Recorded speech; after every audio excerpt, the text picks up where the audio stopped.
One.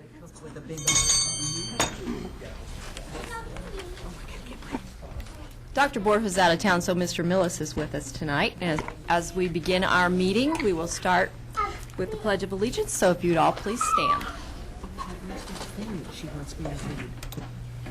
I pledge allegiance to the flag of the United States of America and to the republic for which it stands, one nation, under God, indivisible, with liberty and justice for all.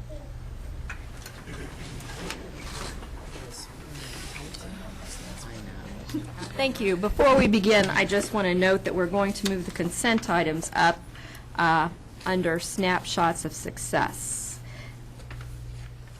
as we have a speaker. And next we'll move on to Aaron and the mission statement.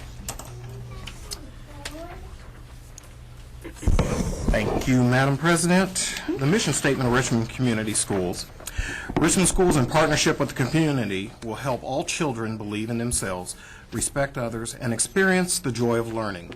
Through effective teaching, children will first learn the basic skills, including thinking skills, using words, numbers, and ideas. In addition, children will be given the opportunity to learn more of what they want and need to know. Adults will model behavior that will teach children to resolve conflicts successfully, take risks with new ideas, and understand that they can err without judgment, without being judged. Thank you, Aaron. Dixie, would you like to do our vision? Okay, the board vision. Richmond Community Schools will be a high-performing, well-respected public school system that will make the community proud. Excellent student achievement, graduation rate, and attendance will be our hallmarks. Thank you. On to public commentary. Linda? We recognize that public comment is certainly valued on educational issues, and we want to allow members of the public to express themselves on corporation matters. And we want to make sure that the public feels welcome and handles themselves with the proper decorum, and we welcome anyone who wishes to speak. Do we have anyone signed up to speak?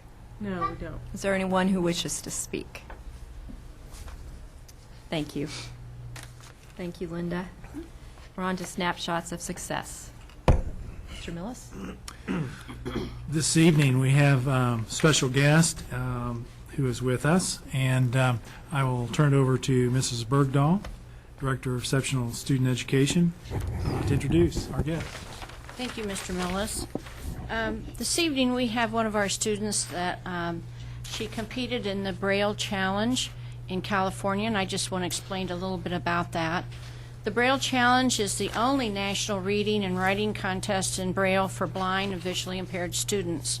Categories include reading comprehension, Braille speed, accuracy, proofreading, spelling, and reading tactile charts and graphs, all necessary skills to prepare students for future academic and employment success. The preliminary round is open to all students of all skill levels. In fact, more than 900 students from the 1st through 12th grade participated last year, but the top scoring 60 contestants come to Los Angeles in June for a final round. 2 days of competition, camaraderie, and fun. So tonight we have one of our Richmond own. This is Marie Vianetta. She's currently a 5th grader attending the Logos program at Hibbard this year. Marie has competed since 2009 in the Indiana Regional Braille Challenge. She has been a finalist in 2010, 2012, and eligible to compete in the National Braille Challenge held in Los Angeles this year. She has placed 5th in 2010 and 4th in 2012. It's fantastic. I'm going to invite Marie and her teacher of record, Shelley Meyer, to come forward.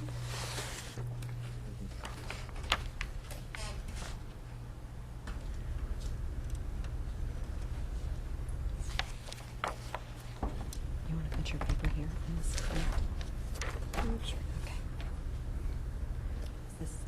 You might want to come a little bit closer to the microphone, Marie. To the side. Hi, Marie. Hello. Hi. Hi. Okay, can you hear? Can you? We okay. can hear you. You're good. Hi.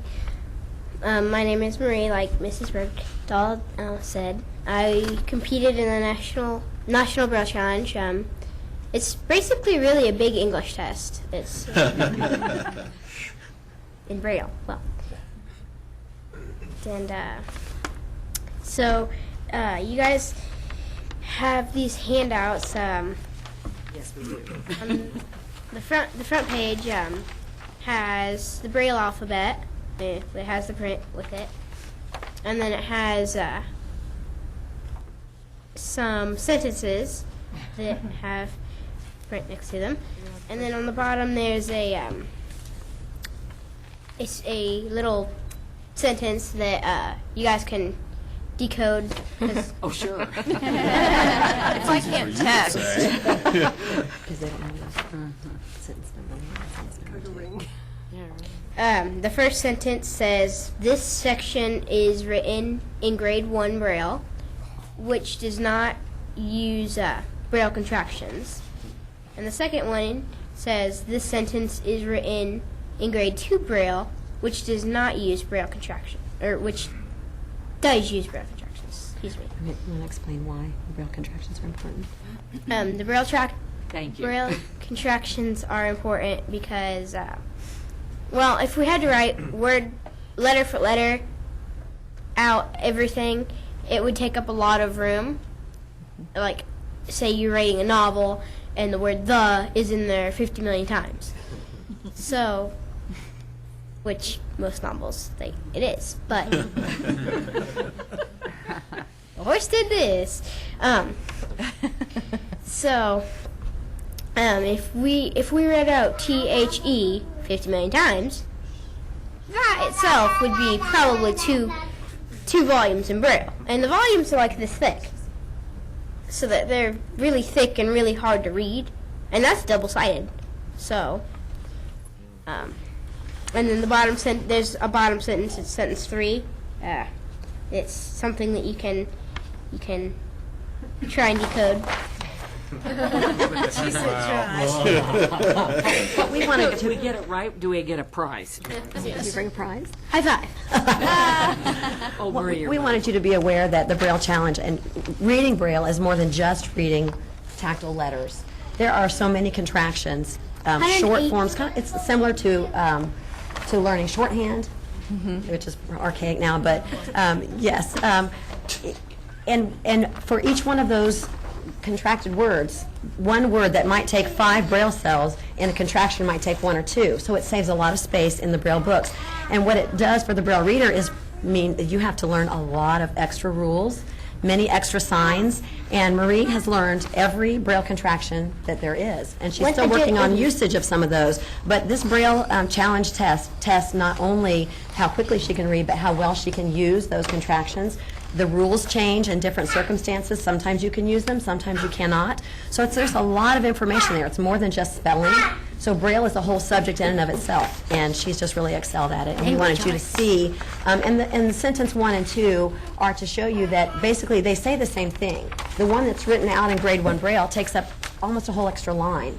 When you use the contractions, it shortens the Braille, and it's a lot more efficient, more quickly read, and more easily stored and printed as well.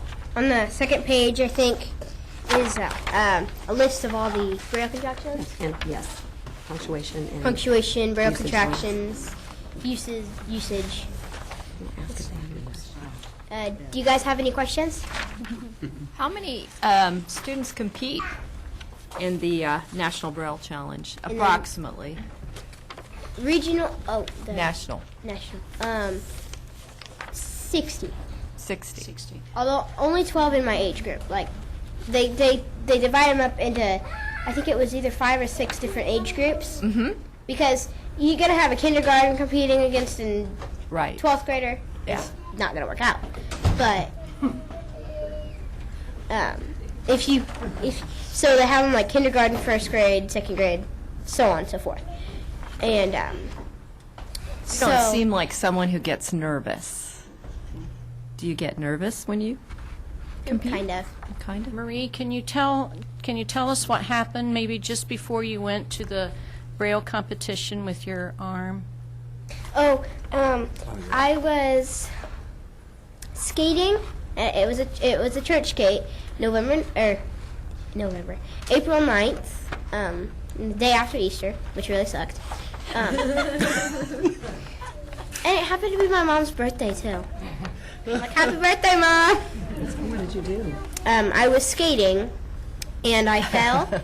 It was on the big floor, and I fell, and my knee hit my wrist, and my skate.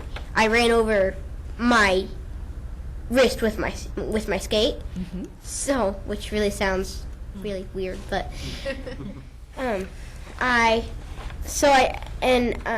we went to the doctor, and they said, "Oh, it's nothing." They put me in I think it's called sling, the thing that puts your arm like this. Mm-hmm. So I was in that for approximately 4 days. I went back to the orthopedic, and they said, "Nope, you have broken it in." I fractured both growth plates in my wrist.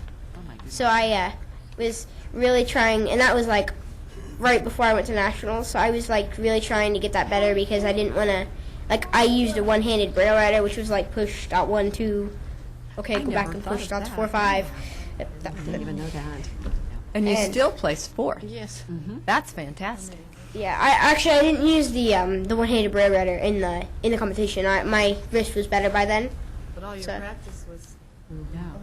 Yeah, all my practice was on. We all have the same question. And I was in Las Vegas, so before I was visiting my dad, but I was in Las Vegas, so I couldn't really lug a braille writer out there to practice. So that was at least 2 or 3 weeks that I hadn't practiced.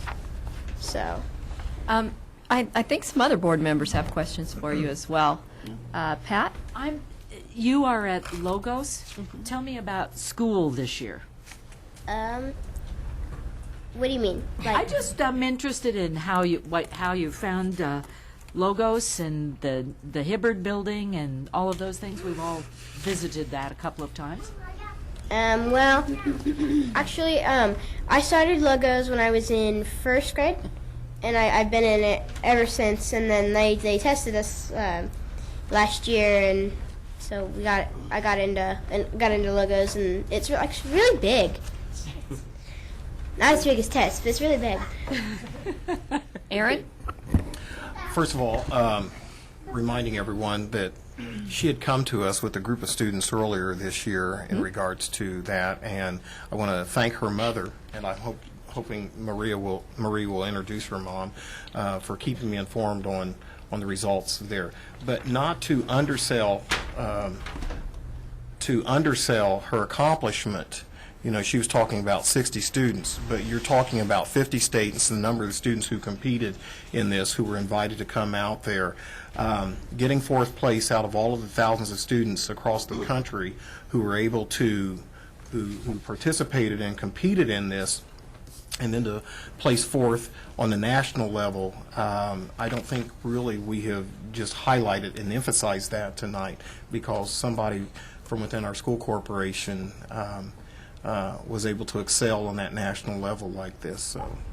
That's good. How much fun. Other questions? Linda? I just want to make a comment. Marie, congratulations. You have made us so proud. Mm-hmm. Thank you. And we are expecting even greater things from you in the future. Thank you. Thank you for Very coming. determined young lady. And good luck. Just going to How do you raise the funds for your trip nationally? The actual trip or the actual Braille Challenge? The actual trip to when you go in June, isn't it June? Yeah.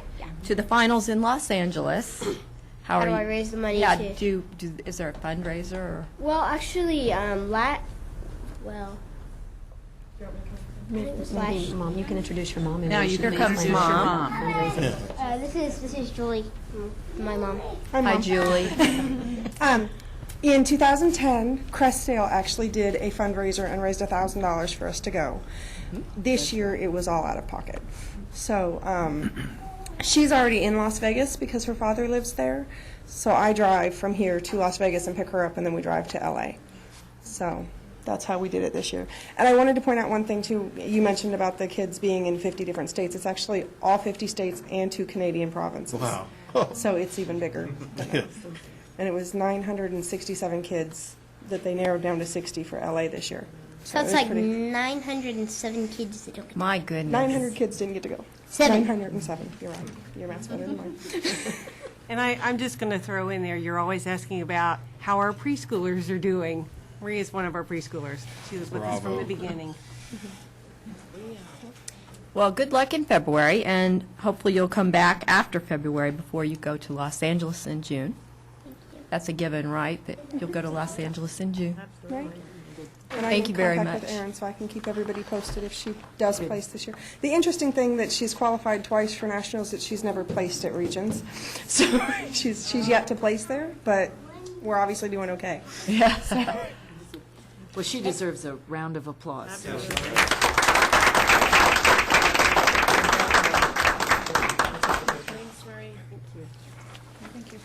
you. Thank you. Barb, explain what happened to her leg. She wants to tell you one other thing. Eric Weisenheimer. I don't know if you guys know who he is. He's blind and he climbed Mount Everest. Me and him started emailing each other. It was on Monday or Wednesday or something.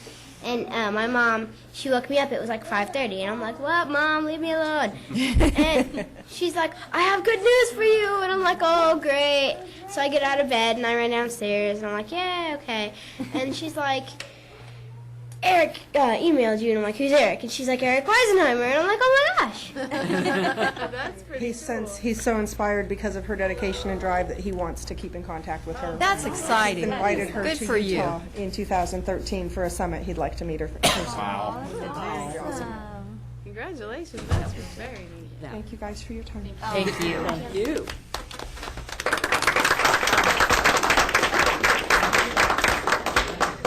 Broken thing going. She's grown.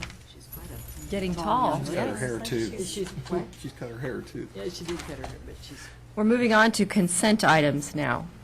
kind of fun to see somebody progress. We've watched her come through the years. The consent items this evening, the approval of minutes, October the 10th, 2012, board meeting, executive session, and the October 22nd, 2012 executive session. Human Resources, we have the recommendations, and we also have an addendum this evening on Human Resources. The accounts payable, which you've received in your packet, and also the Title II Part A grant. Would ask those to be approved. Do I hear a motion to approve the consent items as presented? Aaron Stevens makes the motion, and Pat Heine seconds the motion. Are there any comments or questions? Jeff?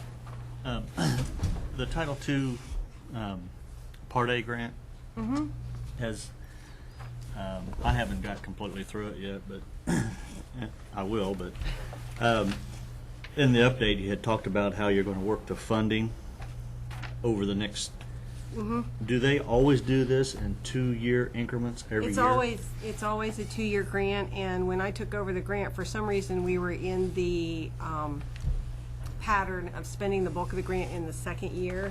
And if you'll recall, that was the year that we discovered that there was a large amount of money left that needed to be expended by September 30th of that year, and that's how we got, what did we buy with that?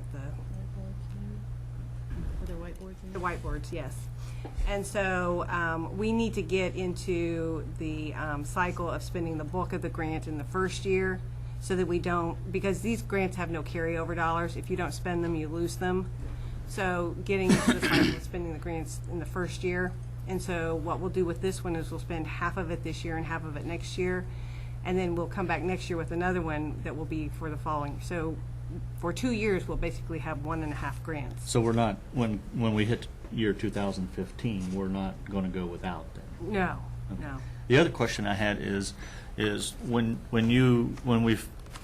the grant's filled out and it's submitted, I mean, do we have flexibility, a lot of flexibility in changing how it is spent?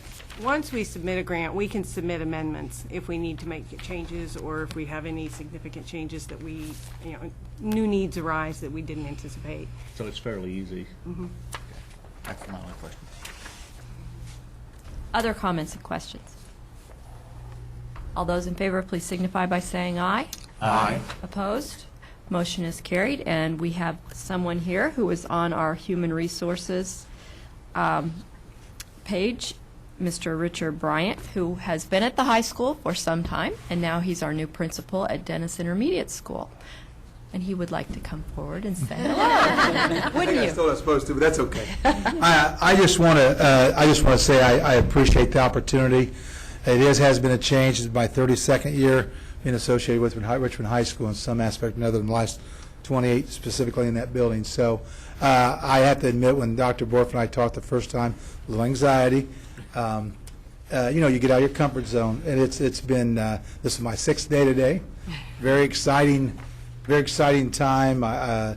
Staff, students, it's just really been a great opportunity, and I really appreciate you folks for giving that to me. So I appreciate. I've had a lot of people in the building already, a lot of things happening already, and the staff have been outstanding. Well, congratulations to you. Is there anyone who would like to say anything before we let him go? I wished him good luck already, so. Right. We're just expecting big things from that That's right. school at That's right. Dennis, correct? Well, we've got 3/4 new kids now. We got the 4th, 5th, 6th. Temper the Twice the coach.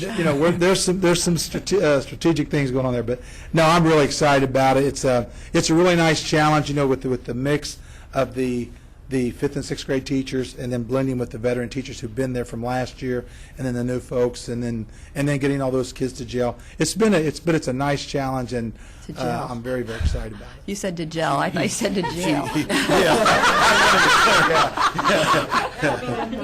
Well, Wrong program. So now we have a Hall of Fame principal. That's right. Well, it's again, it's exciting, and I am very, very excited about the opportunity. So I thank you all. I bet your coaching experience will serve you well. It already has. Thank you very much. Congratulations. Thanks, Richard. how much fun. I mean, it's spirit. Okay, so now we're back up to reports and discussion topics. This evening, we have our quarterly financial report, and Mr. Coddington will entertain us. You're expecting riveting. We music. Thank you. I've given a lot of presentations. I didn't think I've ever been said that I was going to entertain you. I'm excited to be up here. We're 9 months into the year, and there's no, there is no substantial change in our financial status. As we look where we are year to date, our revenue, as expected, is $856,000 below last year. That's because of loss of students and state reduction and remediation, testing, rental of property, and various other that I have documented. With the master plan, though, while our revenue is down $856,000, our expenditures are down $1,296,000. The master plan, from a financial perspective, has done what we asked it to do, what we had forecasted that it would do. Our payroll is down $504,000. Benefits, because what the adjustments we made in our health care plan, and for the one-time reduction or suspension of VALIC and VEBA payments, we're right where we thought we would be. One thing I would like to talk about, and it's not on our screen here, did anyone happen to look at our cash where we are year to date? And in all accounts, we have a cash balance of $9,042,000. And Mr. Slapper, I'm sure you were aware that 4 years ago we had $22 million in cash balances in all funds. My goodness, now we're down to 9. This is going to be something that we have to watch very carefully going forward. Now, the reason we're down in that is federal grants, state grants, and every other grant. They used to say when we got Title I, they give us the $3 million, and then we draw down on it. Now they say you spend it on the month, send us an invoice, and they'll reimburse us. So one, I'm out the money, and as soon as I get the money in, it's already gone out the next month. So there's a 30-day lag in that. So you will see that when I go to the next slide, where you start looking at our cash flow, yeah, if you could, and I'm going to try, I do not have my pointer, I'm going to try not to lose this one. Maybe this is when you'll See entertain us. right there. Our cash balance at the end of June was $149,000. So we may be seeing next year two things, and I don't know because we haven't started next year, and when I do a cash flow for next year, the ins and outs and when we get the money, we may see that we have to do more interfund loans to size them up, and especially in May, before we get our spring taxes, and in November, before we get our fall taxes. And we may have to go for tax anticipation warrants, should we show that in all funds. I don't believe so, but I just wanted to bring that to your attention. We're going to spend $5 million out of our cash reserves in CPF. That's been sitting there for 8 or 9 years. Now we're spending it down on our rainy day fund, in our CPF fund. So it's just something to keep our eye on. Nothing unexpected. We're aware of it, but it's a change in our how we've done business. Yes? The question, and I can't remember if we did it as a TAW, but several years ago, we had a line of credit set up. We got away from TAWs, and I thought we had like some kind of a. We can't do that. Never have, and can't do it under the law. I'll have to go back to the records. It must have been called something else then. We've not had to use TAWs as much as we once did. We once used them as a matter of course, but then that was in a different interest rate environment where the interest rate that we had to pay for the tax-exempt obligation was much less than that which we could earn on deposits, and it was almost, if you will, a legalized form of arbitrage. Well, now, obviously now the interest rate environment has totally flip-flopped. But once we did our pension bonding, we usually were able to have enough monies on deposit We haven't had a TAW since. so that we haven't had to do TAWs. I don't think since we did our S-199 bonding, have we? Right, no. That was $19 million. We're down to $397,000 in that pension bond. So that was a lot of reasons. It just seems to me that I remember because when I first came on the board, we were doing like $7 million, and we were doing big TAWs. But then something changed where we approved an amount, and I have to go back and look at my records. I must be completely wet, but it seemed like it was something that we voted on that was like a TAW that allowed the cash flow to work. Well, we do interfund transfers. If we have the funds to transfer the money, that's what we did. Right, and we do that as long as you twice pay a them back year. at the end of the year, then it's no big deal. But what I think Mr. Kaiden's saying is, our pockets and other pockets are emptying out fast. Emptying out. That's exactly what I'm saying. Thank you, Mr. Cross. So, if that's where we are after 9 months, where are we going to end the year? We're going to end the year, we believe, with $36,809,000 in revenue. Our expenditures are going to be $36,366,000, leaving us in a positive cash position of $243,000 to start next year. And again, as the board has asked, and the state now has asked, you must have a balanced budget by December 31st of every year, and that's where we are. So, we're okay for 9 months. We're where we need to be for the end of the year. What does that mean when we go forward?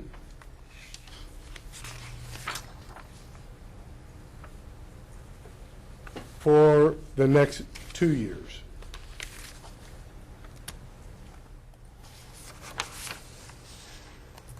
You see, in 2012, we have a positive, the same $236,000. Because of our fall enrollment, you see a reduction of $1 million in our revenue for next year, almost $1 million. Our expenses, which will follow through, here's where the reduction of almost $1 million from 36.8, it's $1.4 million, I believe. We're going to add in, starting in January, Safe Schools, Healthy Students, sustainability, and we've got a deficit right now projected at $649,000. We know where we are, we know where we need to be, and in the next few months, we'll be talking about how we're going to balance the budget in 2013. That's our financial report for the third quarter of 2012. I'll be glad to entertain any questions one might have. Does anyone have any questions for Mr. Coddington? Thank you, Mr. Coddington. Thank you. On to action items.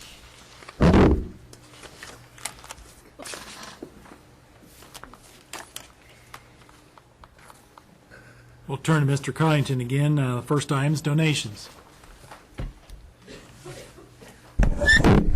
Thank you. Tonight, we'd like to thank the following people and organizations for their donations. Office Max to Vale Elementary, teacher Kendra Brown for supplies from the Make a Day a Better program. From an anonymous donor to the Hibbert Intermediate School, donations for a specific student's needs. Family Fitness Works to RHS Athletics to a donation to the athletic department. From Richard and Sherry Mendenhall, Holland Colors, Lingle Real Estate, Gary and Cheryl Clear, West End Bank, EB and ML Goodnight, Michael and Kathleen Camus, James and Karen Lewis, Tom and Joy Holthouse, Dana Ryman and Eileen Cravens, Michael Perez, Manpower Placement Services, Ronald and Bonnie McLean, James and Amy Keene, Tom and Christina Hilkert, Richard Miller, John Hitch, E. Paul and Patricia Hunowitz, Animal Hospital of Richmond, Abby Miller, Allison Robert McClary, Bill and Kay Miller, all to Richmond High School Athletics as donations to the Boys and Girls Swimming and Diving Camp Fund. And from Jan Dargy to the Civic Hall, proudly presenting series. We ask the board to accept tonight and thank the following donations of $4,688.10. Do I have a motion to accept the consent items? Jeff Slifer makes the motion and Dixie Robinson seconds the motion. Comments and questions on donations? Did I say consent items? What's interesting, as my kids have been involved in swimming, is that a lot of the contributions to the swimming fund are from folks whose students have been here a long time ago, so they continue to support the program, and that's really exciting. Such a good program. And, I think a tribute to the longevity of and consistency of that program. Anyone else? All those in favor, please signify by saying aye. Aye. Opposed? Donations are accepted as presented.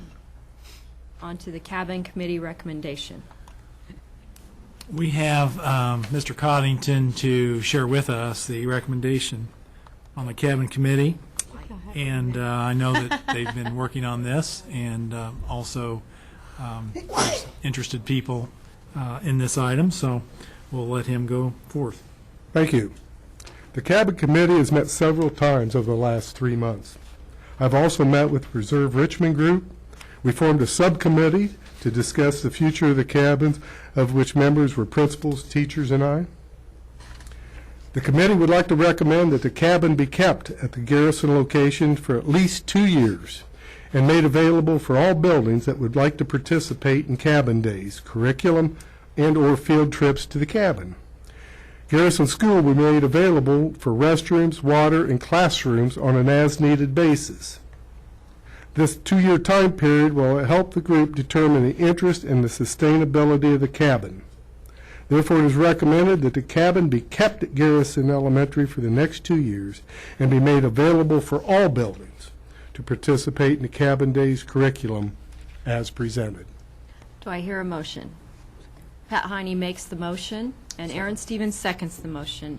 Now, Mrs. Morgeson, you were on that committee. Do you have Aaron, too? I had to step back from the committee after the health Okay. issues of. Okay. I just wondered if you had anything you'd like to say.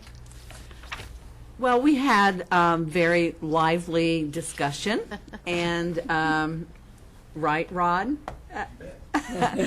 And Rod Weiss was also, you want to, do you have the committee members there handy?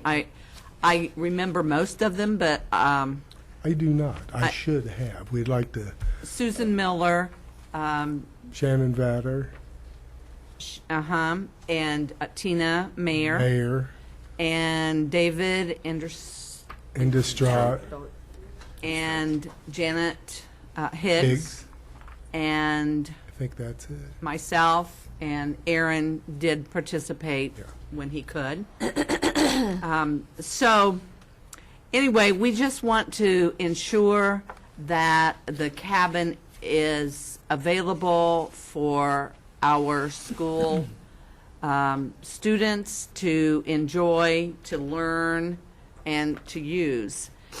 And so that's why in the recommendation, we felt that someone needs to take the lead, though, to organize and to ensure that people feel comfortable in participating and taking their students there.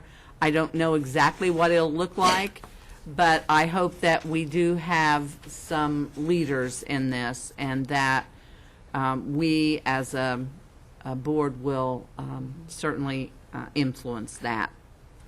I would So- like, excuse me, I didn't mean to interrupt. No, go ahead. I'd also like to say that the northwest door of Garrison, you go in there, there'll be 4 classrooms with tables and chairs. There'll be 2 restrooms and drinking fountains, and that'll be the only access to the building that'll be had. But it'll be very conducive to learning, field trips, sack lunches. The playground, for the time being, will be there. We will continue to mow it, maintain it, as good corporate citizens do with their property. So, We had quite a conversation, too, about the funding, because the 2 Garrison parents that were on our committee talked a lot about the opportunities that were provided for the students, and it did cost to invite speakers to come in, or to invite tall tale authors, or whatever, or to do activities like candle making. And so I guess I would entertain some conversation about the financial piece of it also, because our concern is right now, with our schools having merged together, the PTOs are just getting started and trying to get on their feet, and at Garrison, the PTO supported cabin days. And so there's a lot to discuss. So the committee will keep meeting to discuss this, or? No. we will get another committee for curriculum. Okay. I just wondered what the next step was. I think it's in the hands now of the administration to ensure that they follow through with the recommendation as presented. Is that Yes. correct? Does anyone else have questions or comments? Dixie? Has there been any extra security measures, since there won't be somebody there, at Garrison all the time? Yes, there has. We have secured the cabin, and when they put a field trip, part of it, and it will come through me and the Warner Maintenance Department, because there's 2 weeks for a field trip. If they want to go out there with 2 weeks, then we will send Warner Maintenance out there. They will secure the cabin, make sure that people can get into it, that the grass will be mowed, that they'll be able to have their event, and then when they leave, we will secure it again. Okay, but I was talking about just anything else, because it's there now by itself. Well, it is being monitored by Okay. Sonatrolls. I mean, Dixie, I sneak out and I check it Okay. several times a week. So. Well, in Sonatrol, that's Good. So we have taken some extra measures there. Pat? I think this is a good time to start thinking and talking about ways to fund extra ideas and projects in the school system. You know, a number of school systems have an education foundation that they can endow certain things. Like this, the cabin could be endowed by generous contributors, and the profit from that through the Wayne County Foundation could be used to do that. And while that isn't specifically what we can look at right now, we really need to think about what are you looking? Oh, you were looking at me. I mean, I think we really can start talking about how to use that avenue or that venue to fund a number of extra and interesting things in our school system. So I don't want us to lose sight of that, because remember when Phyllis Amy left, we sold some prints and things, and there's that fund that supports teacher projects that we have done throughout the years, and we get a bit of state money into that fund as well. But there ought to be a way that we could begin talking about external funding for such projects. Aaron? You mentioned the Wayne County Foundation, but when I think about Garrison, you think that our relationship with West End Bank, that was the first location, everything.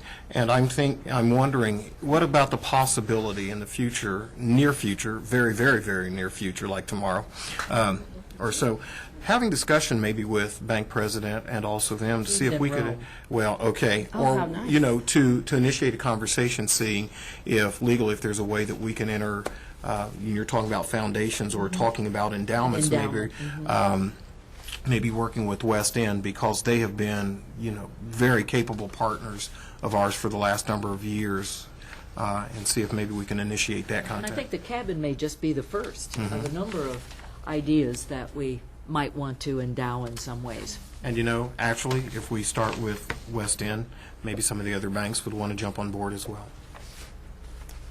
Other discussion? Well, we certainly want the cabin to be used and for our students to use that as a learning tool. And I know that's been very important to the community.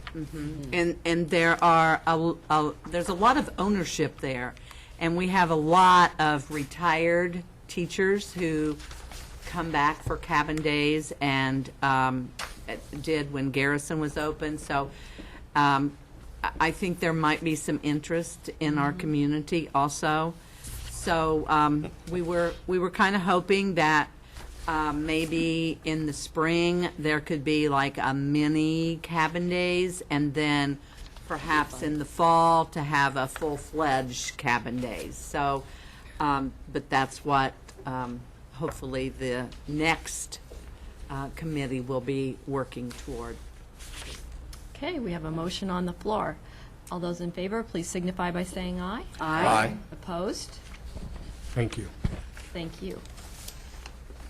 On to policy 3142. This evening, we'd ask the board to approve, it's a second reading, and also for the board to adopt the 3142 cancellation of a teaching contract. This is a revision based on legislative action this past year and getting in line with that. Do I hear a motion to accept policy 3142, cancellation of a teaching contract? So moved. Linda Morgeson makes the motion, and Jeff Slifer seconds the motion. Comments and questions on this? All those in favor, please signify by saying aye. Aye. Opposed? Thank you. Now we're going to talk about the Race to the Top grant. The Race to the Top grant will be due shortly, and we've had some dialogue about this. But first thing, I'd like to compliment Mrs. Hollis and Dr. Karen Kimball. There's been a tight window for this application, and I know that they have worked many hours, and you know, honestly, I've not seen a grant of this length, and they have been filling in the holes even almost as we speak. So I want to give them our kudos for their hard work. The previous meeting, I think Mrs. Hollis gave us kind of an outline, the major themes, and maybe we would have her emphasize those again and update us on the status of the grant, and we can answer questions. Just to remind us of, thank you, Mr. Mellis.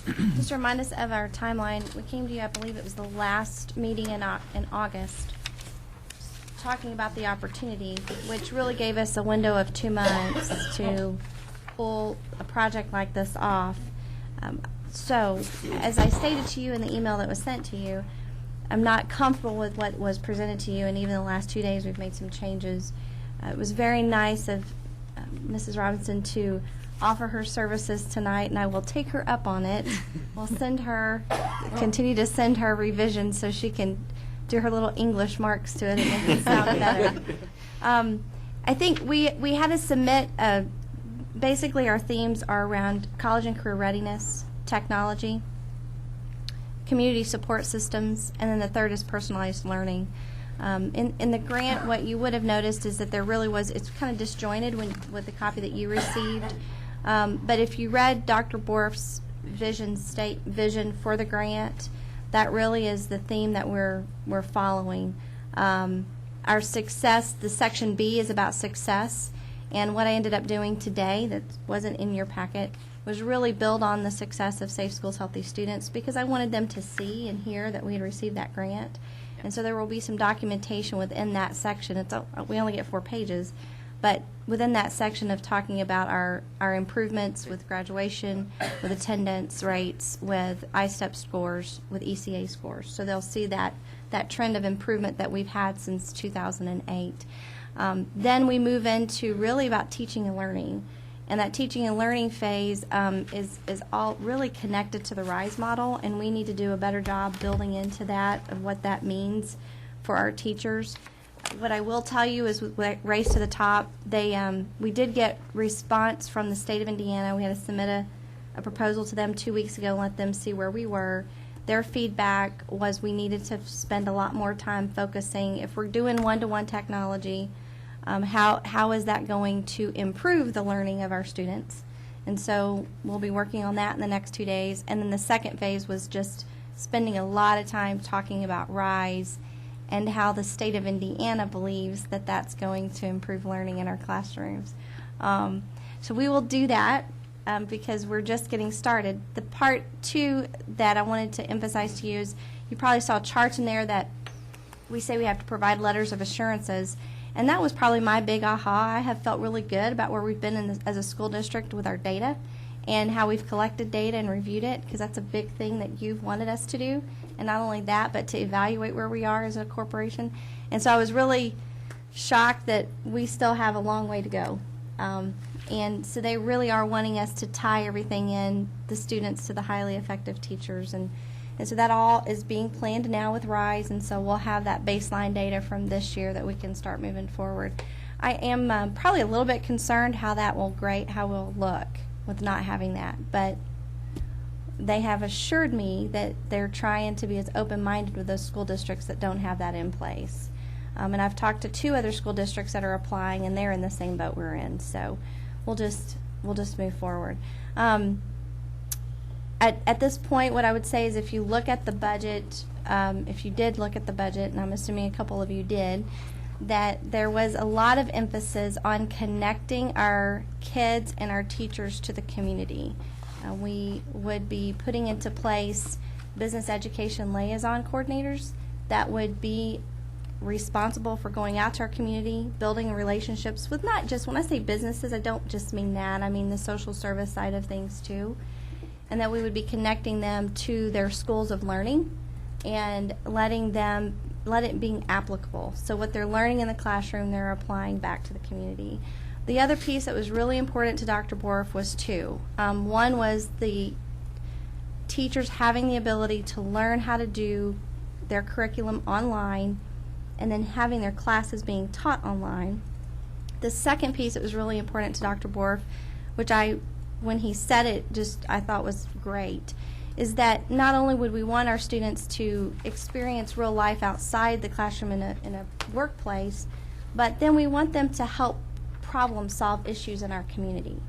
And so the business education liaison people would be in charge of that too. So what might that look like? use teen homelessness as an example. You know, our kids do a really good job sometimes of knowing about solutions, but then that would make them research and have to look into that, and it would still have to tie into curriculum too. So there's a long, I mean, if the grant was received, there's a long way we have to go. That year of planning is pretty critical. It would have to really tie into Common Core standards, a RISE. I mean, there's just a lot of work that would have to be done in that first year. Mrs. Morganson, I want to address your concerns about feedback from an engagement with teachers and students. What I would say to that is that we've done, I've depended a lot on Dr. Kimball with that at the high school. She's kept track of all of those names, and I know she met with 6 students yet this week. I've met with community partners. Where I would say we have a gap would be at the intermediate buildings. We've not done as well of a job as we should in that area, and some transitions in administration in one building probably prohibits some of that too. So we have met with discussion twice and presented the outline to discussion. I've not had an opportunity yet to sit down with Mrs. Bennett to go through it step by step, but I've sent the outline to her. I even sent the draft to her yet today too as well. So that 2-month window does make that a real challenge, and I hope that you would trust us enough to know that we're going to try to still keep that engagement going as we move forward. So that's the big picture. I will try to answer the details the best I can, and we'll go from there.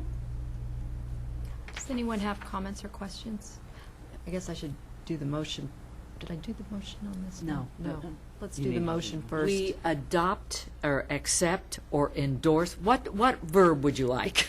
It would be more of an endorsement. If you do approve it and for us to move forward, then Mrs. Baumgartner is the one who would sign on your behalf. So you would, the wording isn't very clear in here. I just know that we are expected to have a signature from the board president or a representative from the board. So we would endorse this grant and authorize our president to sign the grant I think application. that would be the most appropriate. I second that. I did it. I mean, okay. Do I have a motion? I did it. Just That did was it. I did. Okay, you did it. Pat makes the motion, and Suzanne. Suzanne seconds the motion. And we've had some discussion. Any other comments or questions, Linda? Yeah, I just wanted to, I guess, make a statement more than ask a question. And this statement is from, I guess, lessons learned Yes, ma'am. using the Safe Schools and Healthy Students grant, with hiring people with grant money, and then when the grant comes to an end, it makes it very difficult because those people are obviously still needed and immersed in our school system with our students and so forth. And I just want to make sure that we have some sustainability built in there in the grant for when the grant money ends, so that we don't come up short again, and we don't have too many more schools to close. So I think that's a very, very valid concern. I heard. thank you. The thing that excited me the most was the opportunity to integrate what is being presented in this grant into the way we do high school. And, you know, Dixie and I have been thinking about the intermediate and the high school, and to see us looking at that. The very specific thing, I'm glad you mentioned Safe School, because that was one thing that I noted. We didn't give ourselves enough credit for what we have done during the Safe School, and as a way to tie that. But we are very shortly going to be asked to approve our new strategic plan, which has a new vision statement, and this ties right into that. And so I assume you know all of that, and we'll want to make sure that it does integrate into that. But I guess my real question is, we're trusting when we get this, we'll have lots of planning and so on and so forth, but just by chance we don't.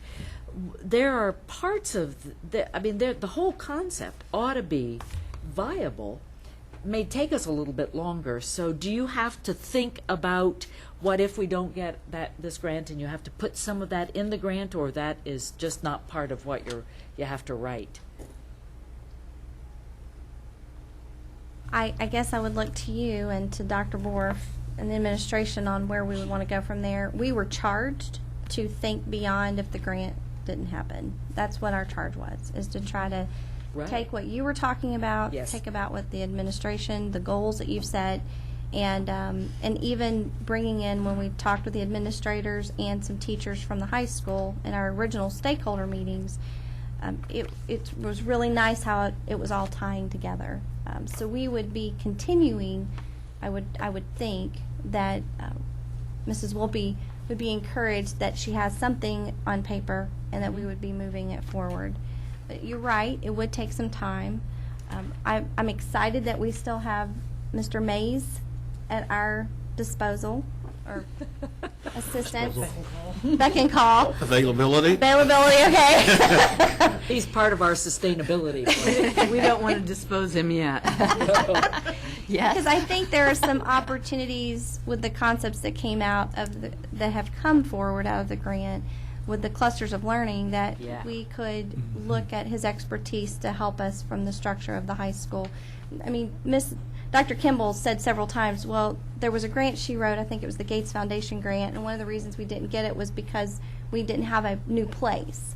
And so she kept saying, we need a new place. I'm like, I don't think so. I mean, it's not about place, it's about spaces. And so I think when we talk about our spaces, being able to modify and work through that is going to be an important part of the conversation. Well, I've had some experience with the IB back when Earlham was investigating doing an international high school.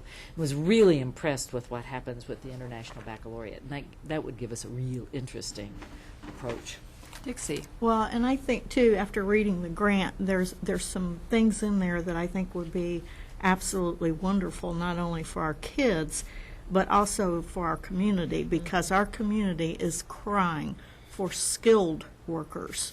And being able to tie our kids into positions or into community businesses or operations where they could get hands-on learning, I think is wonderful. But I, too, am concerned about the sustainability. I think we need to have a plan, whether we get it or not. I think there are things in here we should work on, but I think we should have a plan where if we do get it, these positions I can see becoming intricately important within the school system for all this to work. So, and I read about, I think, about 10 or 12 positions or more. So we need to look at that. And then the last thing, I think, as we look at new initiatives, we need to be very careful of putting more on our teachers' plates right now, because their plates are full. I agree. And so I think we need to be careful with that. Thank you. Other comments and questions? All those in favor, please signify by saying aye. Aye. Opposed? Thank you so much. Thank you. And thank Dr. Kimball. I mean, I think we really do. Yes. As I understand, she's even giving up some of her fall break for this. And so we need Some to... of it, yeah, she is. Nights, and she's worked nights. She's been here. Weekends. We've learned a lot about each other in the last Well, thank you, Bonding. Dr. Got a Kimball. new friend. Yeah, but do thank her for us. Next, we're going to talk about the district strategic plan. We've been talking about it for the past few meetings. And it's an umbrella or a guide for next year's school improvement plan.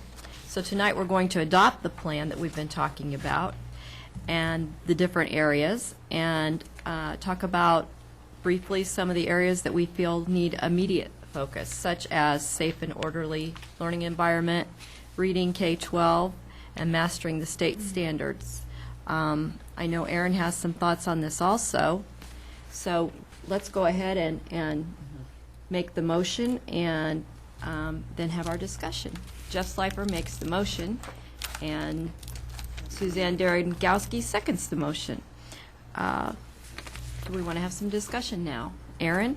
Well, looking at some of those areas of our immediate focus, and you highlighted safe and orderly learning environment as we had discussed, and I appreciate that because in listening to students and parents, and a couple of years ago when we were looking at community focus and we were having groups come in from the different schools and people from the community, we were talking about some of the barriers to learning.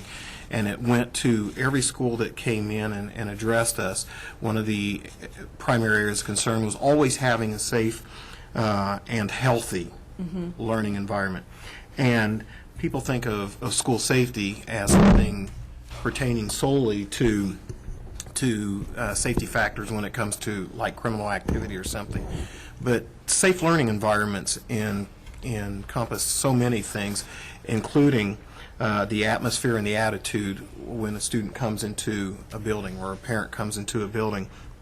The feeling that a student has when he or she is sitting in a classroom, knowing that, first of all, they're not going to be bullied, and bullying, as we know, comes in so many different forms.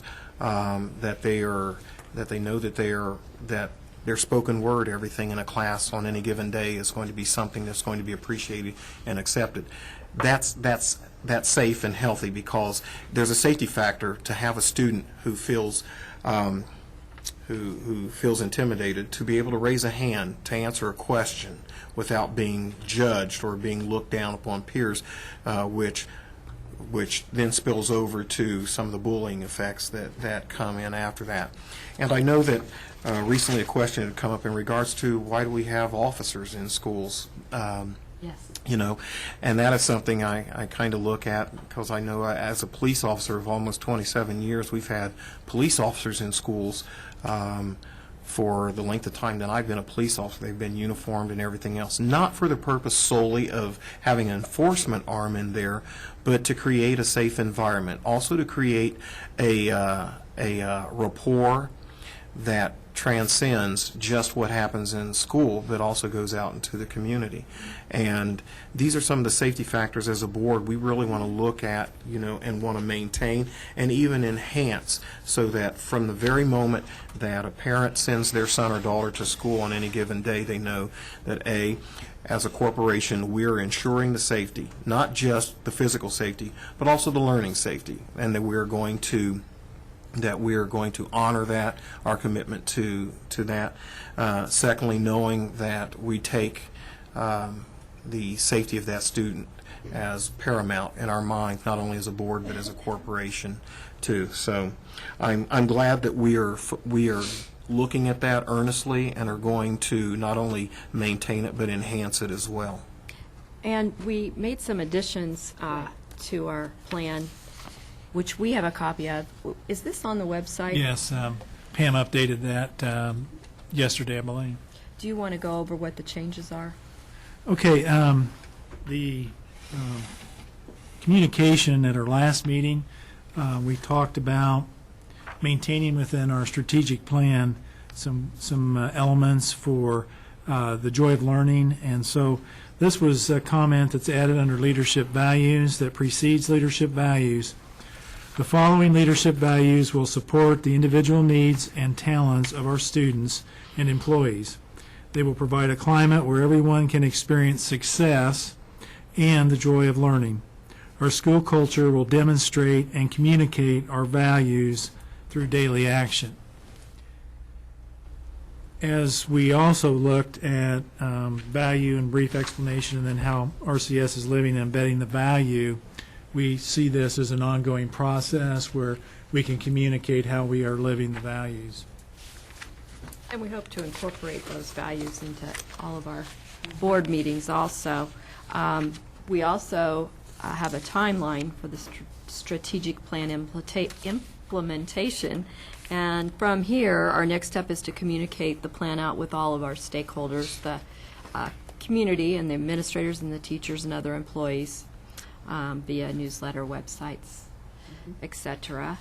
Suzanne, did you have something you wanted to say? Yeah, I just want to make sure that we keep at the forefront that these focus areas for our strategic plan are directly correlated to national research on effective schools.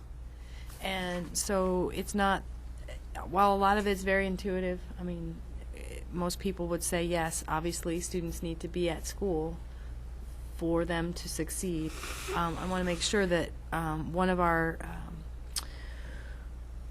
our values is to be evidence-based, and the whole document is evidence-based in that it is based on effective school research, and that attendance and then safe and orderly educational environment, which Aaron talked about, but there's a lot more to that than just bullying and those kinds of things. It has to do with orderly and getting people in and getting people out and transportation and all of those things. So I want to make sure that we keep reminding ourselves that this is all very based on the evidence. So. Pat? I had a question. Somebody asked me, so did you put all of the strategies together? I think what we have to say to the public is our board's role was to come up with the general framework, which included these leadership, a vision, a mission, these leadership values, and then generally how we would live and embed that value. The action plan for the things that we are going to focus on will come from administration, from teachers, from our stakeholders actually working on the action plans. Somebody said, how could you do that in 3 or 4 weeks? And Right. we did not put all of the individual strategies. And so when people define the word strategic plan, I want to make sure that the public understands our role was the big concept, and that's what we have put on paper. And now the carrying it out will be... And it's a the living other- document that It's a will be living- updated and changed frequently. Evolving. Evolving, okay. Linda, you had something you wanted to say, I think? I just kind of wanted to piggyback on what Suzanne was saying, that the effective schools research has been around for a long time, 25 plus years. And so lots of research has been done about what works in schools so that they are effective.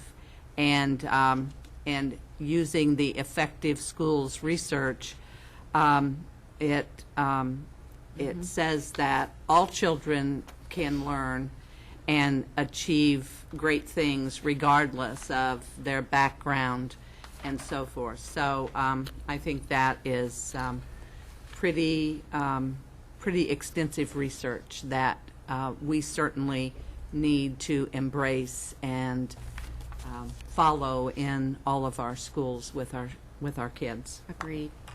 Aaron? And going back to, and piggybacking on that, all students can learn, and going back to the environment that we really want to enhance, and that's to understand that we place a value on that learning capability and abilities of every student that we have, and we know from those very efficient studies that every student learns at a different pace, and we're going to value that pace of every student as well, to create, in that environment, the learning opportunities for every one of those students. That falls into that safety and healthy environment. Thank you. And we also, Misty will have to put, on page 54, you've probably already found where the other vision was stated that you'll have to change. Change it. Linda? Well, and at some point, I feel like the effective schools research should be outlined and be with our strategic plan, I so think that that's a good idea. Yeah. so that everyone is reminded of that, and also everyone knows what our strategic plan is based on. Because we're going to be expecting those groups that come back and report on these groups to give us evidence that we're doing these things. So we need to start with the evidence as to why we know this is important. So I agree with that. We could send that to Bridget, put on the website, or Rob, or whoever. You have the link? Yeah. There's a motion on the floor. All those in favor, please signify by Aye. saying aye. Aye. Opposed? Sometimes I forget if we've even made the motion. Well, we're not We supposed have to such talk. long discussion. Thank We're not you. supposed to talk until we have a motion, right? We're going to move on to November 9th of 2012. Yes, I'm going to read a statement from Dr. Borf, and I would reiterate what's in this statement. And it's a recognition of many employees who gave time and effort, even during the summer before school started. Unprecedented challenges face the staffs this summer. Despite those challenges, school opened, buses ran, lunches were served, and lessons were taught. November 12th, 16th is American Education Week, and the board typically recognizes noteworthy accomplishments of RCS staff and students during that week. Given the major staff accomplishment of bringing this year to reality, it seems fitting that those who made this happen should not only be recognized, but also thanked. The board has encouraged the administration to recommend an action that demonstrates appropriate recognition and gratitude. It is recommended, therefore, that the board convert the teacher workday on November the 9th, 2012, to a paid teacher vacation day. Thank you. Do I hear a motion? So moved. Pat Heine makes the motion, and Aaron Stevens seconds the motion. Are there any comments and questions on this? Linda? I guess I just want teachers to know that they are indeed appreciated. And this November 9th day, vacation day, was originally a teacher work day. And we certainly know that teachers will still have to get their work done. And this certainly wasn't done without thinking about the amount of work that they will have to do in order to have this day off. And so I just want teachers to know that that was certainly thought about, but we did want to do something that would publicly say thank you and let them know how valued and appreciated each and every one. And not just teachers. I mean, I know we're talking about that because it was a teacher work day, but we're talking about all of the employees that played such a huge role in making these changes happen. And so everybody deserves that thank you. Large thank you. Thanks, Suzanne. All those in favor, please President signify. Bungard?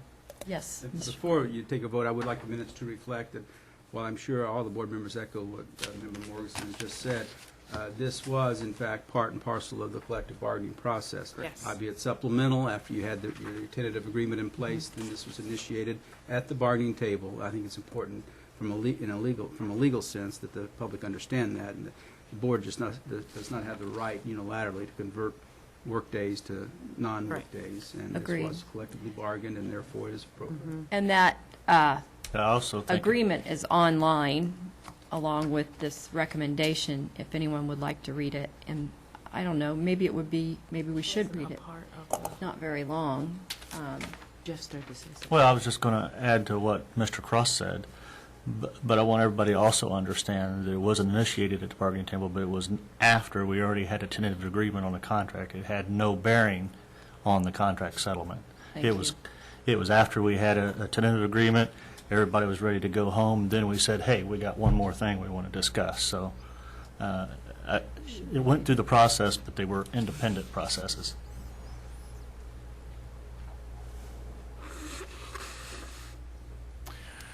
Mr. Cross, should we read the Agreement. It's been statement? posted online. There's, I think the Okay. essence is pretty well understood from the Okay. board discussion.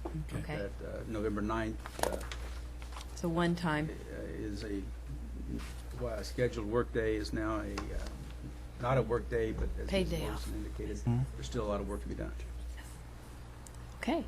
All those in favor, please signify by saying aye. Aye. Opposed? Motion is carried. We need to say something. Well, I just have a question because we've received many phone calls, and if we could clarify this tonight. Public.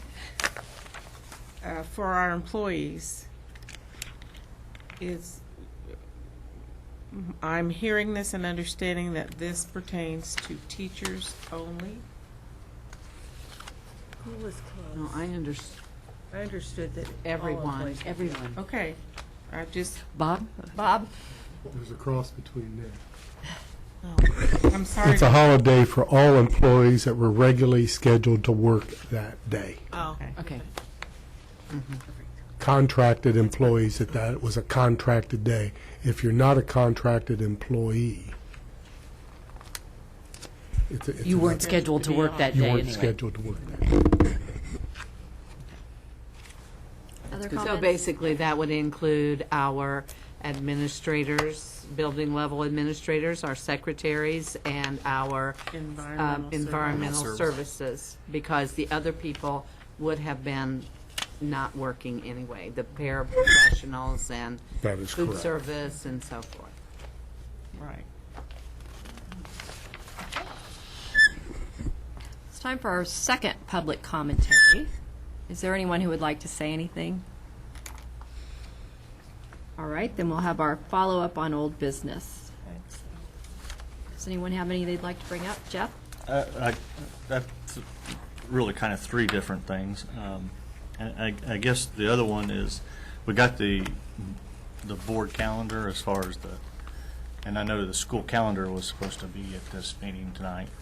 So I guess I was just wondering, where are we at on that? And because last year I was a little nervous because Dr. Borf stood up and talked about three options, one of which was the balanced calendar. So I just want to make sure that, you know. If you'll let me address that, please. That's great. By state statute, Dr. Borf could create the calendar and bring it forth. He thought it necessary and important that we involve teachers and building administrators in much the same format as we had before in terms of a calendar committee. Our office has developed two calendars from which we'll start working on Monday. And we'll meet 2 or 3 times in the next few weeks and hopefully bring something back no later than the second board meeting in November. So we haven't forgotten about it.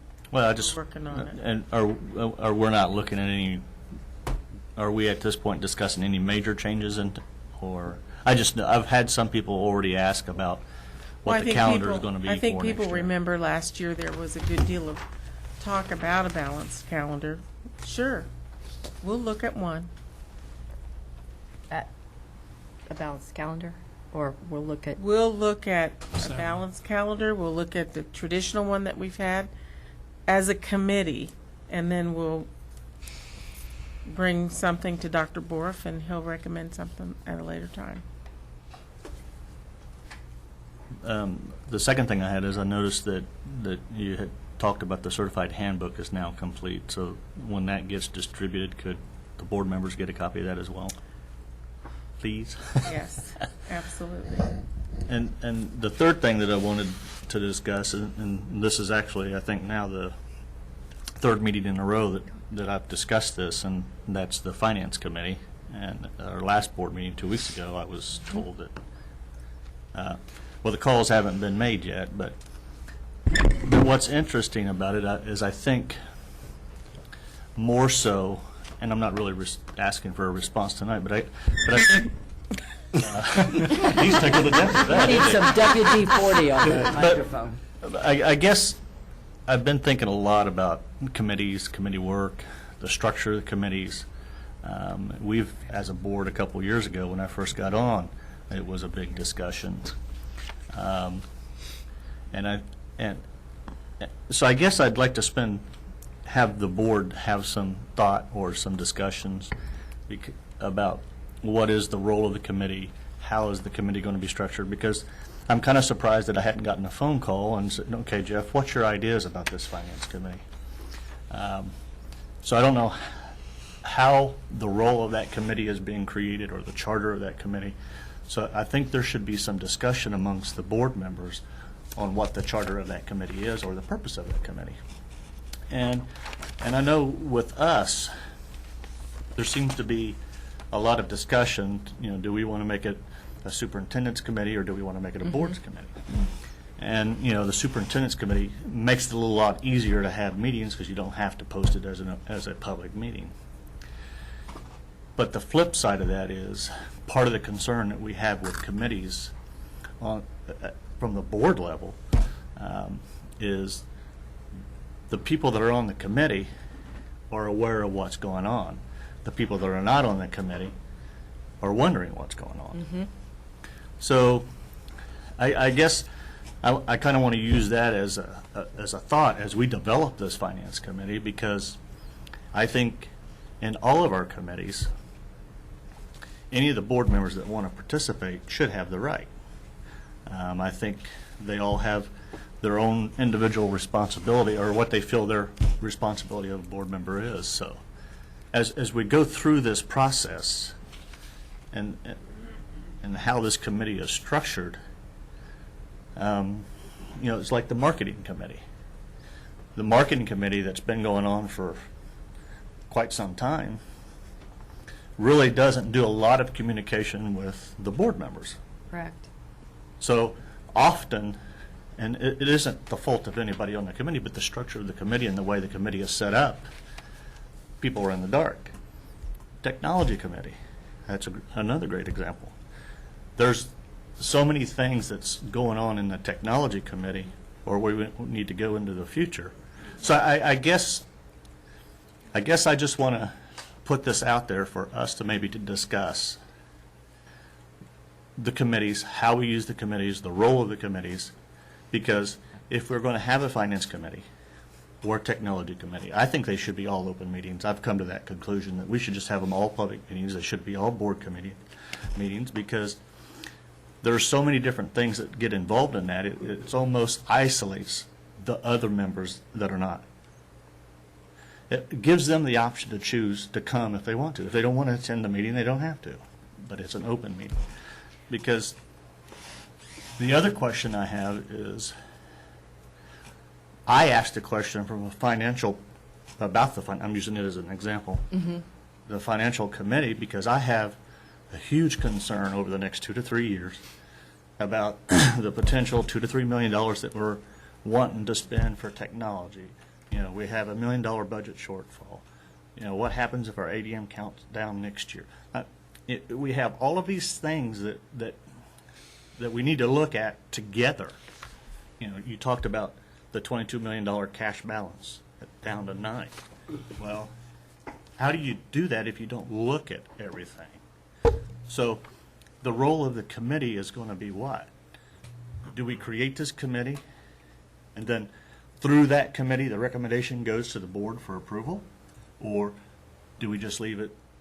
I guess I just want to have some serious discussion about the roles of the committees and how those committees function, because I think the more we talk about being transparent, what a better way to be transparent.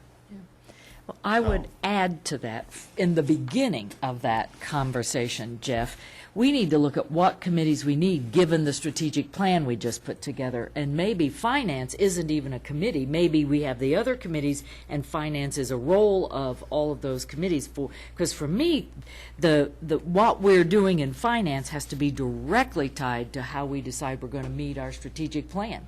Because how we organize ourselves as a school system to make those things happen, whether it's safe and orderly, whether it's reading, whether it's the other, those are the direct implications on the finance. So you can't really have the finance committee separate from those other conversations that have to happen. So I think we have a bigger challenge as a board to talk about how we want to organize, not what we do, but how we want to organize to make the strategic plan happen. And oh yes, then how will we finance that? Because technology is going to have to be an important, integral part, especially if we get raised to the top or we don't get raised to the top or whatever. So not to look at those issues separately out of the context of what we want to accomplish with the reading and things. So, I mean, I think this that's is a what I'm bigger saying, though. question I think that's- than I think just that's what the I'm saying. finance committee and how we organize it. It's how we organize ourselves to deal with all those And then questions. report out to the rest of the board members. But it also determines on some of the structure, are some of these going to be standing committees, or are some of these just going to be temporary committees? I mean, the finance committee, I'm just going to use it as an example again. There's already been talk about a possible need for a bond in the near future to do some renovations. Well, that could still be the work of the finance committee for that project, but that doesn't mean that finance committee is done with that project. So as I was looking at this, I was thinking of professional development, and curriculum. There's a lot of different things, and I guess I'm looking for some way to add structure so I, as a board member, feel like I'm in the know. And I think if we leave the meetings not at I hate to use the term board superintendent, but the public, non-public type of meetings, then I think you're going to have a tendency to have this open discussion. This Not honest if you discussion. build board reports into the meeting agenda, perhaps, Well, and or committee reports. Well, It's or possible. call our work session committee of the whole. I mean, I've been really thinking about that if we have, a committee of the whole, we actually have a work session where we just do the work of that particular challenge and issue. I don't know, but I think the structure is a really interesting discussion that we can't solve tonight, but we want to make sure we get it on the agenda soon. Well, it's kind of important because if this finance committee is being created, I think maybe sometimes, depending on where the creation comes from, the charge may be different. I mean, if we're looking at bonding and possibly raising the tax rate, that may be a whole different process that we go through. That committee process may be completely different. The makeup may be completely different. Some committees you may want community involvement. Some committees you may not want community involvement. I don't know, but I've been spending a lot of time thinking about the committee structure, how it relates to ensure that every single board member sitting up here gets the same information, because that's one of the biggest things that I've noticed in my 2 years tenure here on my second term is I truly don't feel like every single board member sitting at this table gets the same information. It's not intentional. It's because of the environment that we're in. So then if we go to create committees that are superintendent committees that are isolated, then that lack of communication could become worse. And I think of my own inability. You and I are on a policies committee right now. I've not talked to any single board member about what we've discussed in the policies committee. We've both spent a lot of time going over them. I think they'd be bored, but that's no. I'm serious. Right. But we I didn't get give that. them. We didn't give them the choice of do Right. you want to participate or do you not want to participate? And then we're not doing our job of going back to the committee or to the board and saying, okay, here is our report. Here we are. I mean, so I guess that's why I wasn't trying to cut you off, Bob, but mine was more. Can I I'm ask? going to make a comment, and I hope you take this well. You made mention bonding and raising the tax rate, and that, talking to Mr. Collington, that's not really a situation that would occur because we have some bonds that will be coming off. It would be a matter of making choices. And we don't want Brian to Right. pick up the raise the Right, taxes. because I don't want that But for message. clarity, if the bond comes off and we issue another bond, we are raising the tax rate. We're keeping it stable and the tax rate's the same, but we go out to get that bond and we bond 10 cents per whatever for the $100 assessed value, and that bond expires, then the taxpayers have the right for that debt to go away, that tax rate to go down. So even if we go out and bond to keep the And tax rate the same, little it's still a tax clarification on that, increase. so that- Yeah. So that I am sure of. Right. So. Do we know where we are in the finance committee? Bob, have you talked to Dr. Borf about it, or since I know he's been gone now. Yes, he's asked me to contact a community member. We had a cabinet meeting after the last board member. I was given a list of names. I've contacted a community member because he wanted a community representative. She was seeing if there was any conflict of interest with that, and I'm waiting for her to get back with me. Okay. See, I try to keep you out of it. Well, the other thing is on the policy committee, it was open to anyone on the board that wanted to join it. I don't want people to think that we pick certain board members. No, but I just want my communication was the point on that. Yes. Yes. Well, it seems as though what we need to do is to talk about the structure. Absolutely. And the pros and the cons, and have an open discussion about it so that we are heading in the right direction for our strategic plan, for our financial picture, and so forth. I mean, I understand what Jeff is saying, as far as being,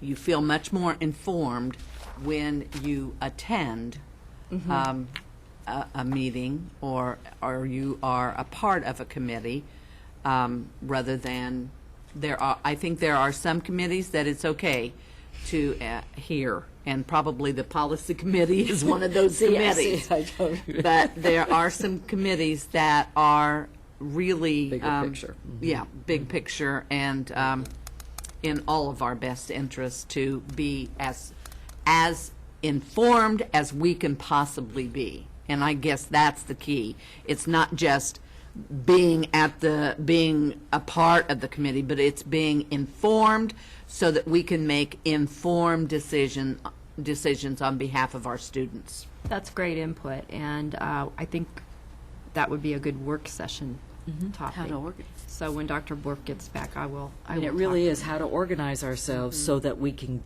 accomplish the strategic plan we just approved. Well, and I think it will bring up other questions, because we're going to the individual buildings and we're going to ask them to do this, this, this, and this. You know, how much power, the questions I have, how much power do the individual buildings truly have in the budgeting process? And there's a lot of things that could come up with this. Professional development, how do we fund it? So, do we have other old business? This may not necessarily, well, I'm going to bring it up anyway.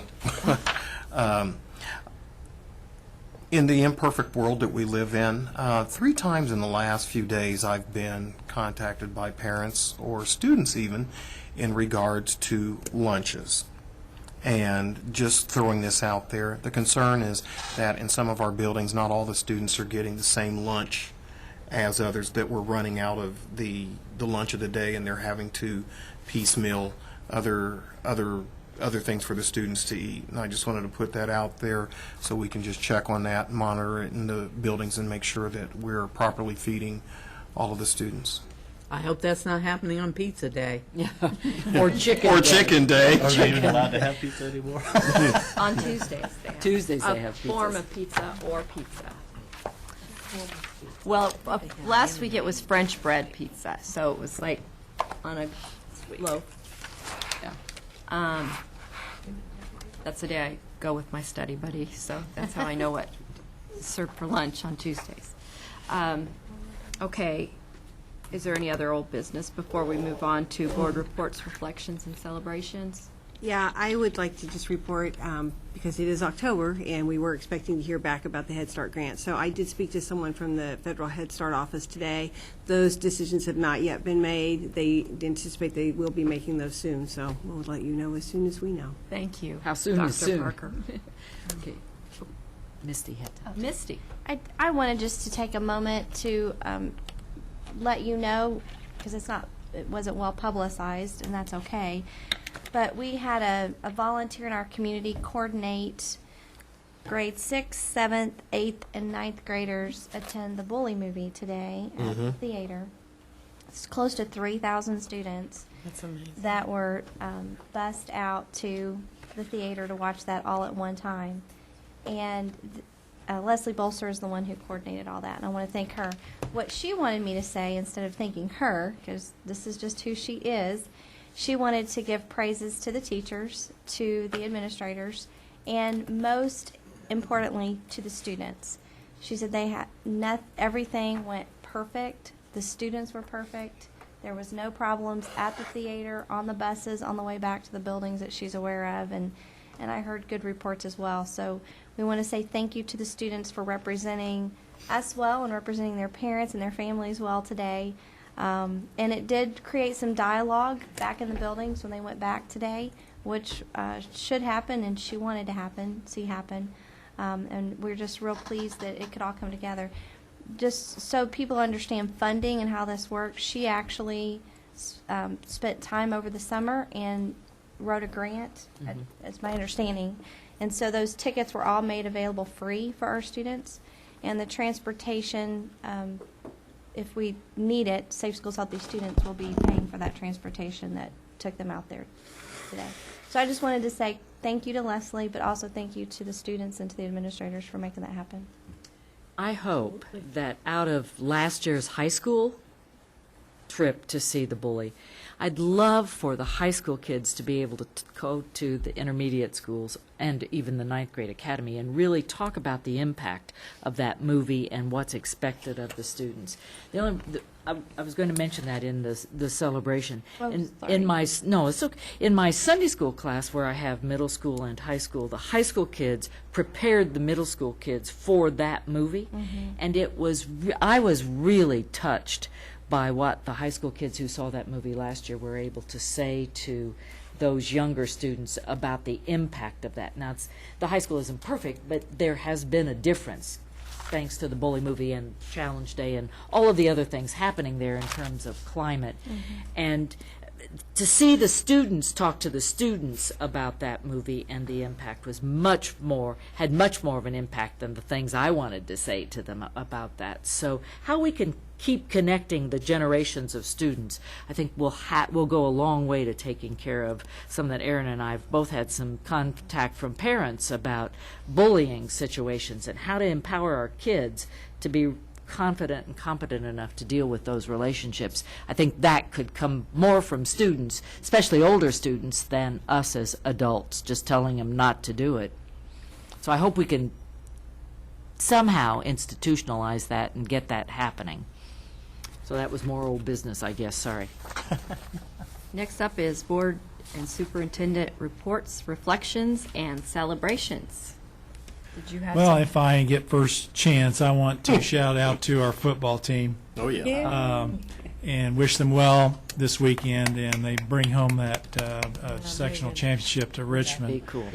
This team is waking up the echoes. I hope Mr. Peters and Mr. Rodish have had a chance to watch this team, because I'll tell you what, that defense, they don't allow too much. And I watched 3 games in the rain, so I cheated last weekend and went into the press box and sat next to a friend of mine, Johnny McCrory, who does the announcing for Shelbyville.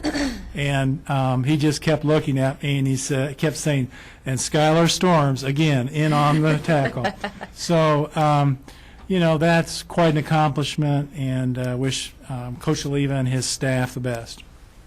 Well, the offensive line, no slouch either. Well, they were all hitting it Well, hard. kudos to all of them, because a lot of teams would have given up after an 0-2 start, and they would have thought, hang the head and, okay, let's play this out till the end of the year. But, then you win 8 straight games, and they've had a lot of accomplishments as a team, individually, but specifically.